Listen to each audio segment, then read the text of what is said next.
Hello viewers, welcome to my channel. ఈరోజు video వచ్చేసి పిల్లలకు తినిపించే ఫుడ్ ఏంటా అనుకుంటున్నారా?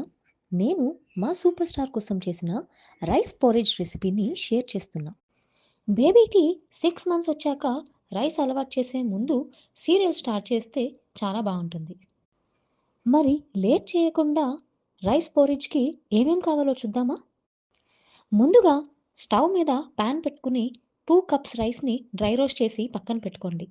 తర్వాత అదే ప్యాన్లో 1 కప్ మసూర్ దాల్ని అండ్ హాఫ్ స్పూన్ జీరాని వేసి డ్రై రోస్ట్ చేసి ఈ 3 ఇంగ్రీడియంట్స్ కూల్ అయ్యాక మిక్సీలో వేసి స్మూత్ పౌడర్లా బ్లెండ్ చేసుకోండి. ఇప్పుడు ఈ ప్రీమిక్స్ని ఎలా కుక్ చేయాలో చూపిస్తాను. 1 స్పూన్ పౌడర్ని 1 గ్లాస్ వాటర్లో వేసి హాఫ్ అన్ అవర్ పాటు నానబెట్టుకోవాలి. తర్వాత స్టవ్ మీద సిమ్లో పెట్టి మిక్స్ చేస్తూ ఉడికించుకోండి. ఇందులో కార్బోహైడ్రేట్స్కి రైస్, ప్రోటీన్స్కి పప్పు అండ్ అరుగుదలకి జీరా వేసాం కాబట్టి ఈ రెసిపీకి ఒక high protein and weight gain అని చాలా బెనిఫిట్స్ ఉన్నాయి. లాస్ట్లో 1 స్పూన్ గీ యాడ్ చేస్తే చాలు. మీ బుల్లి సూపర్ స్టార్ కమ్మగా, హాయిగా, భలేగా ఎంజాయ్ చేస్తాడు. మీ పిల్లలకి కూడా ఒకసారి ఇలా ట్రై చేయండి. ఎలా ఉందో కమెంట్స్లో చెప్పండి. Thank you for watching. Like, share, comment and subscribe.